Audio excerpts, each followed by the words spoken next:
Et une fois n'est pas coutume, jamais 203 diront certains, c'est Lisa qui revient à la charge pour nous proposer sa revue de presse déconfinante avant qu'on ait droit au billet d'humeur de Nicolas.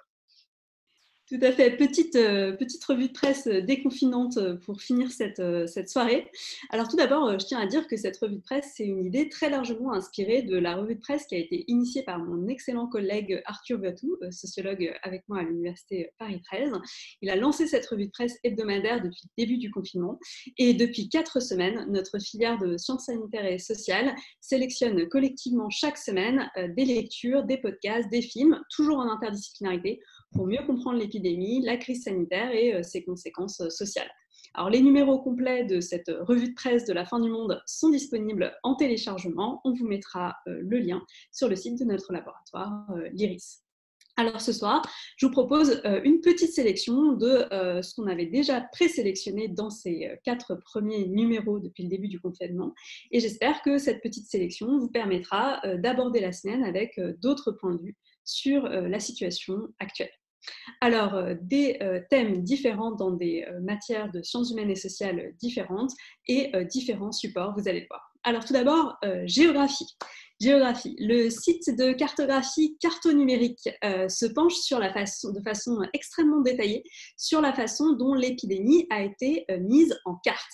Et ce site est l'occasion de nous rappeler ou d'apprendre que les cartes, en vérité, c'est politique et que ce n'est pas la même chose de faire un petit point bleu sur juste la ville de Wuhan ou de colorier toute la Chine en rouge pour représenter l'épidémie.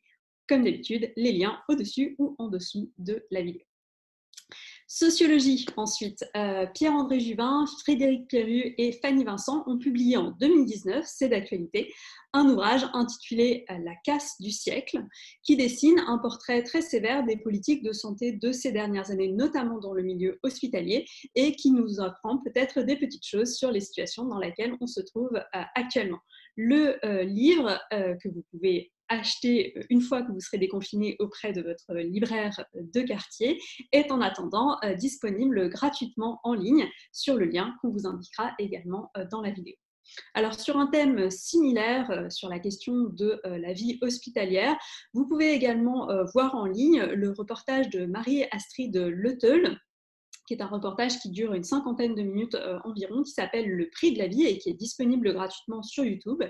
Et ce film illustre avec beaucoup d'émotion et en se plongeant dans un service de gérontologie, qui est une spécialité qu'on connaît mal, illustre donc, je le disais, la raison pour laquelle la tarification à l'activité, la T2A, qui est imposée depuis plusieurs années au service hospitalier, en réalité, cette tarification ne peut pas rendre compte la réalité pratique du soin. Je vous invite à le voir, c'est une plongée tout à fait intéressante dans le monde hospitalier. Histoire ensuite, sur un ton beaucoup plus léger que ce dont je viens de vous parler. Je ne peux que vous inviter à consulter le blog Actuel Moyen-Âge ou alors à suivre Actuel Moyen-Âge sur Twitter. Nous vous mettrons également les liens. Sur ce site et sur ces fils Twitter, des collègues historiens font d'excellents billets extrêmement documentés et accessibles, c'est-à-dire c'est très facile à lire et en même temps vous avez beaucoup d'illustrations, de liens si vous voulez aller plus loin, etc. En ce moment, il consacre de nombreuses séries à la gestion des épidémies et notamment de l'épidémie de peste au Moyen-Âge. Vous avez tous les sujets possibles, les confinements, la justice sous temps d'épidémie, la gestion des cadavres, enfin que des trucs extrêmement réjouissants mais toujours passionnants.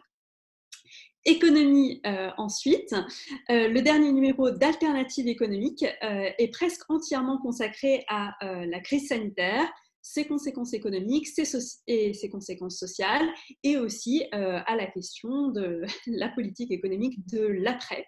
Et à titre exceptionnel, même si vous pouvez bien sûr vous abonner à cette revue, Alternative économique, dans son dernier numéro, est librement accessible en ligne sur le lien qu'on vous mettra encore une fois. Sciences du langage, enfin, pour terminer, on connaît mal cette spécialité, mais qui nous dit plein de choses. En l'occurrence, je vous propose un petit billet qui répond à la question « Doit-on dire le Covid ou la Covid ?»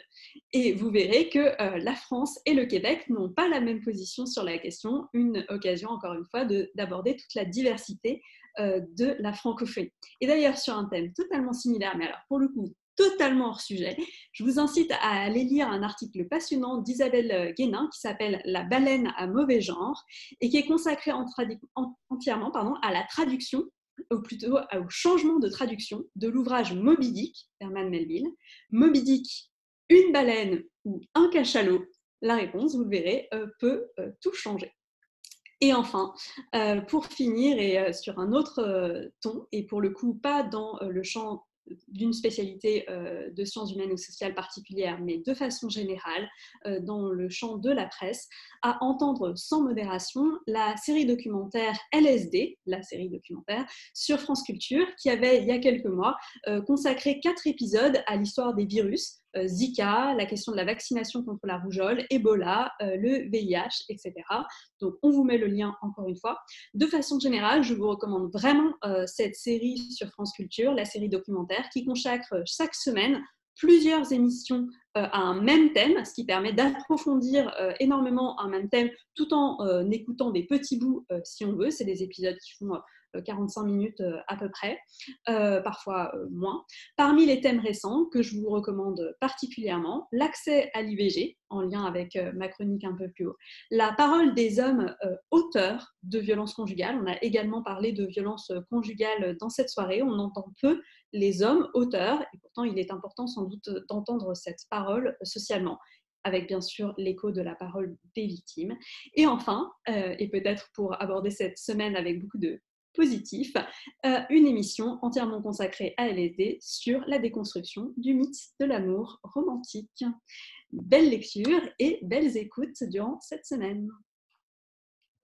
Merci Elisa, c'est super. Là, je crois qu'on a un cahier plein pour ceux qui manquaient d'idées. Et tout à l'heure, c'est Mélanie qui nous faisait flipper, nous les parents, sur le fait qu'on n'avait rien à faire en réalité à l'école ou des trucs anxiogènes. Et là, je pense que Lisa, sur la cartographie d'emblée, on a beaucoup à apprendre, de même que sur le ou la Covid. J'ai hâte de savoir ce que tu nous diras sur le verbe covider.